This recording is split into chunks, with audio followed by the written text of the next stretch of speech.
It is time to say goodbye to my 1997 Land Rover that I've had for about a year, and it's been fun working on it, but it is time to say goodbye as a new owner will be taking over for me. Now, owning this Land Rover, I've had some ups and downs, and over the last year I've had to replace the head gaskets. I've had to go in and replace the front brakes, the rotors, the rear brakes, and a lot of body work. Had to work on a lot of body panels. They were in pretty bad shape, and if you ever want to buy one of these, try not to buy one in the Northeast in the Rust Belt, because they do end up with a lot of serious rocker panel issues. But these were temporarily fixed just in order to drive it around and have a little fun in it. But overall, the inside's not too bad, but it has a lot of little things that still need to be done. Overall, the new owner, I probably wouldn't recommend to put too much money into this. I would probably drive it a few years and just recycle it. Then someday somebody will probably be watching this video from recycled material, either on a cell phone or a flat screen TV. But you know, if you can find one of these that don't have body issues and don't have too many miles, they're worth restoring. But unfortunately, this one is a little far past that. It is now got to a point where I'm not going to put any more money into it. I had it for a year, and it was fun to drive. And I will say it's a beast. The all-wheel drive system still works. The motor still runs really good. Transmission shifts great. It's just we come back to the body issues. And if you can get one of these that are body-free from rust, you're in really good shape. Now, some of the things that don't work on this would be the front sunroof. Although the motor runs, the thing will go up and down and will not close all the way, but it doesn't leak. It actually just kind of rests on the seal.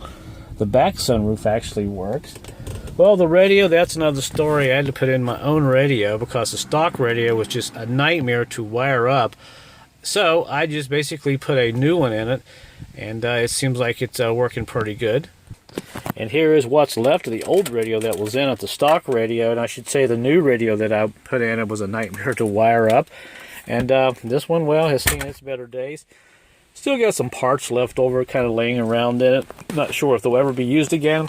But I did get all 4 speakers working, 2 in the back and the 2 in the front. Never could figure that thing out. That is some kind of a bass speaker that is tied in with the original radio, but not going to worry about that. Alright, some of the other things that don't work, well, the backside window here, the motor just spins around, although the glass does not fall down. The other side, well, that's a different story. The passenger side actually has a piece of paper and a little stick here kind of holding up the glass so it doesn't fall all the way down. We hear the motor running in this thing, but the glass doesn't go anywhere, so I assumed it's probably got a track that's broken or stripped out. And as you can see in the back, more body rust, where we had to kind of patch that up just temporarily just to drive around and have some fun. The back light never did work, never could figure that out. The rear heating system and air conditioning system never did work, and although we have vents, we never could get any of this to work. And when we tied in our new aftermarket radio, well, we had to rig up our own antenna because the antenna is in the glass for the AM side. And if you go on this side over here, I believe there's another wire, and it is for the FM. So Land Rover had to have 2 types of antennas apparently going into one radio. And some other things that don't work quite right is the ignition key. You have to stick it in, kind of jiggle it a little bit, and once you get it turned, it works pretty good. I guess you'd call it an anti-theft key. Cigarette ashtrays in the back, it's broke. It does have a little cup holder here. If you don't pull it out too far, you could actually set a drink in there, but if you pull it too far, it'll just come right out. And also the power seat switch here. Both of these are loose, but hey, the seat still does work, and the same thing with the passenger side. So, well, it made a liar out of me. Today it doesn't work. So some days it works, and some days, well, it doesn't work. And also I wanted to mention someone decided to take the trim that holds up the headliner around the sunroof, and whatever they did with it, I have no idea, because when I bought the vehicle, this one's missing, and also is the back one. It is gone, so yeah, that was kind of annoying. And as for the air conditioning system, if you charge it up over a couple days, it'll work. Then it just goes back to warm. Apparently it has a small leak somewhere in the system, but when I did have it working over a couple days, It felt pretty cold in here, but now, well, it's back to Mother Nature's air conditioning outside with the windows.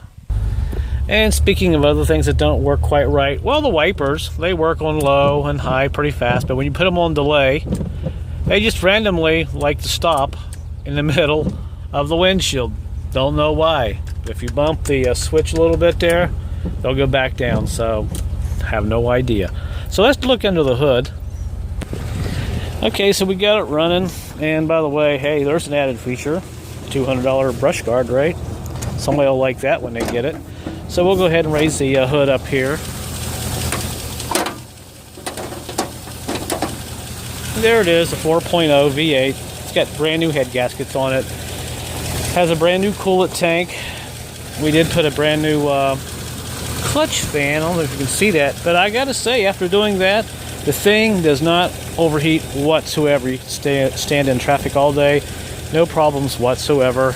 And of course, the yeah, we had to fix that so we can keep windshield washer fluid in it. And also we had to replace this guy here for on the air intake, and also it does have a new battery. To be fair, we always want a new battery with your vehicle. But other than that, I guess I shouldn't complain too much, no more than I paid for it. I paid $600 for it.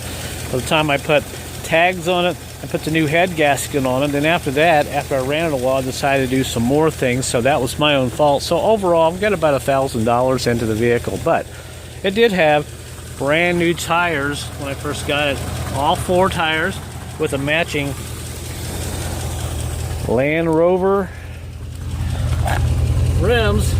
Can't beat that. So that was always a good plus. And I even got a spare tire back here in the back. So somebody before me had high hopes and I guess failed dreams. And you can see the tires here are in very good shape. So that was a good plus. Now underneath, if we look, we don't have too much leaking, which is great. Oh, by the way, there was a plastic ugly bumper on the front. I ripped it off because it was falling apart anyway. It had some fog lights on it. So I just ripped it off and made my own side markers, and it actually looks a lot better than the previous plastic bumper that was on it. Now let's go underneath. Yeah, there's some oil here and there. There's some transmission fluid leaking, but it doesn't leak a lot, no more than any old car would.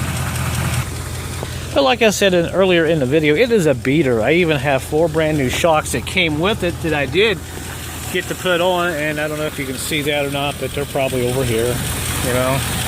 There's one of the bolts on the top of the shocks, and that did take care of the suspension noise quite a bit, but it still has a small issue on the open highway going about 55, 60. If you hit a bump hard enough, you get a little bit of a front end shake. Not sure what that's from. I've checked everything, got new bearings, retightened them.